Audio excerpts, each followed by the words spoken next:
Aquele carro parara na linha de resguardo. Desde a véspera, tinha vindo com o Expresso do Rio. Estava lá, no desvio de dentro, na esplanada da estação. Não era um vagão comum de passageiros, de primeira, só que mais vistoso, todo novo. A gente reparando, notava as diferenças. Assim, repartido em dois, num dos cômodos as janelas sendo de grades, feitas de cadeia para os presos, a gente sabia que com pouco ele ia rodar de volta, atrelado ao expresso daí de baixo, fazendo parte da composição. Ia servir para levar 2 mulheres, para longe, para sempre. O trem do sertão passava às 12h45. As muitas pessoas já estavam de ajuntamento, em beira do carro para esperar. As pessoas não queriam poder ficar se entristecendo. Conversavam, cada uma porfiando no falar com sensatez. Como sabendo mais do que os outros a prática do acontecer das coisas. Sempre chegava mais povo. Movimento, aquilo quase no fim da esplanada, do lado do curral de embarque de bois, antes da guarita do guarda-chaves, perto dos empilhados de lenha. Soroco ia trazer as 2, conforme. A mãe de Soroco era de idade, comprar mais de uns 70. A filha, ele só tinha aquela. Soroco era viúvo. Afora essas, não se conhecia dele parente nenhum. A hora era de muito sol. O povo caçava jeito de ficarem debaixo da sombra das árvores de cedro. O carro lembrava um canoão no seco, navio. A gente olhava nas reluzências do ar, parecia que ele estava torto, que nas pontas se empinava. O gorco bojudo do telhadinho dele alumiava em preto. Parecia coisa de invento de muita distância, sem piedade nenhuma, e que a gente não pudesse imaginar direito, nem se acostumar de ver. E não sendo de ninguém. Para onde ia, no levar as mulheres, era para um lugar chamado Barbacena, longe. Para os pobres os lugares são mais longe. O agente da estação apareceu, fardado de amarelo, com um livro de capa preta e as bandeirinhas verde e vermelha debaixo do braço. Vai ver se botaram água fresca no carro, ele mandou. Depois, o guarda-freios andou mexendo nas mangueiras de engate. Alguém deu aviso. Eles vêm! Apontavam da rua de baixo, onde morava Soroco. Ele era um homenzão, brutalhudo de corpo, com a cara grande, uma barba fiosa, encardida em amarelo, uns pés com apercatas. As crianças tomavam medo dele, mais da voz, que era quase pouca, grossa, e em seguida se afinava. Vinham vindo com o trazer de comitiva.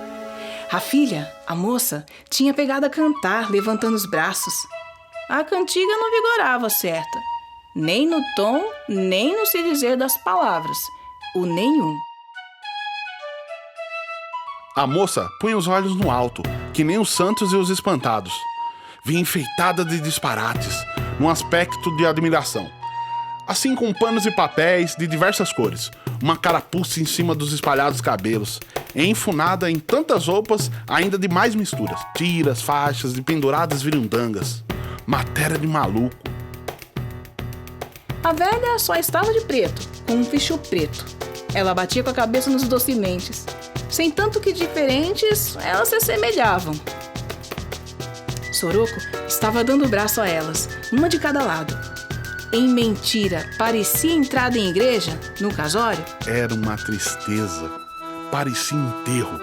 Todos ficavam de parte, a chusma de gente não querendo afirmar as vistas, por causa daqueles transmodos e despropósitos de fazer risos. E por conta de Soroco, para não parecer pouco caso.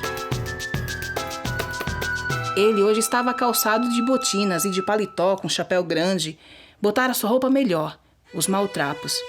E estava reportado e aparelhado, humildoso. Todos diziam a ele seus respeitos, de dó. Ele respondia: Deus vos pague essa despesa. O que os outros se diziam? Que Soroco tinha tido muita paciência. Sendo que não ia sentir falta dessas transtornadas pobrezinhas, era até um alívio. Isso não tinha cura. Elas não iam voltar, nunca mais. De antes, Soroco aguentara de repassar tantas desgraças, de morar com as 2. Pelejava. Daí, com os anos, elas pioraram. Ele não dava mais conta. Teve de chamar ajuda, que foi preciso.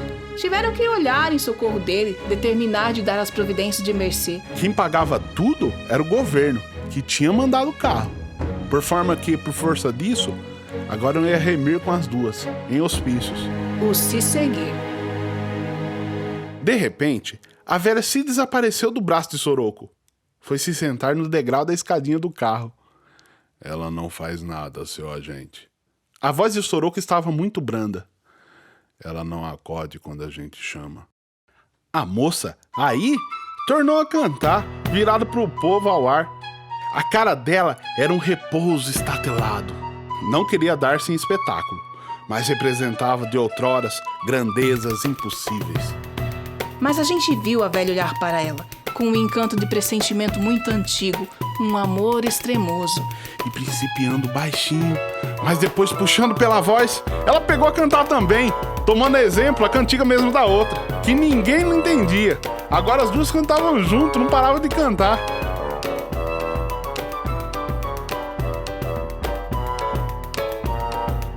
Aí que já estava chegando a horinha do trem, tinham que dar fim aos aprestes, fazer as duas entrar para o carro de janelas enxequetadas de grades. Assim, num consumiço sem despedida nenhuma, que elas nem haviam de poder entender. Nessa diligência, os que iam com ela por bem fazer na viagem cumprida eram o Nenego, despachado e animoso, e o José Abençoado, pessoa de muita cautela. Esses serviam para ter as mãos nelas, em toda a juntura. E subiam também no carro uns rapazinhos carregando as trouxas e malas e as coisas de comer, muitas, que não iam fazer míngua, os embrulhos de pão. O derradeiro, o Nenego, ainda se apareceu na plataforma, para os gestos de que tudo ia em ordem. Elas não haviam de dar trabalhos.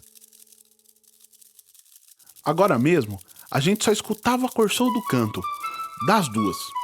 Aquela xirimia que avocava, que era um constado de enormes diversidades desta vida, que podiam doer na gente, sem jurisprudência de motivo nem lugar nenhum. Mas pelo antes, pelo depois, Soroco.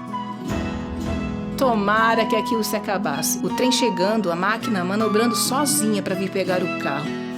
O trem apitou e passou. Se foi, o de sempre. Soroco não esperou tudo sumir, nem olhou. Ficou de chapéu na mão, mas de barba quadrada, surdo, o que nele mais espantava. O triste do homem, lá, decretado, embargando-se de poder falar algumas suas palavras. Ao sofrer assim das coisas, ele, no oco, sem beiras, debaixo do peso, sem queixa, exemploso, e lhe falaram: o mundo está dessa forma.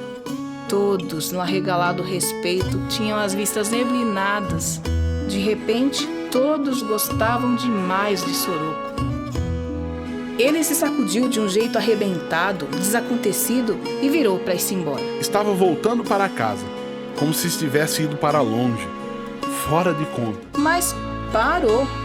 Em tanto que se esquisitou, parecia que ia perder o de si, parar de ser. Assim, num excesso de espírito, fora de sentido. E foi o que não se podia prevenir. Quem ia fazer siso naquilo? Num rompido, ele começou a cantar, alteado, forte, mas sozinho pra si. E era a cantiga mesma, de desatino, que as duas tanto tinham cantado. Cantava continuando. A gente se esfriou, se afundou, um instantâneo. A gente, e foi sem combinação, em ninguém entendia o que se fizesse. Todos, de uma vez, de dó de Soroco, principiaram também a acompanhar aquele canto sem razão. E com as vozes tão altas, todos caminhando com ele, Soroco, e canta que cantando atrás dele, os mais de trás quase que corriam, ninguém deixasse de cantar. Foi o de não sair mais da memória, foi um caso sem comparação. A gente estava levando agora Soroco para a casa dele, de verdade.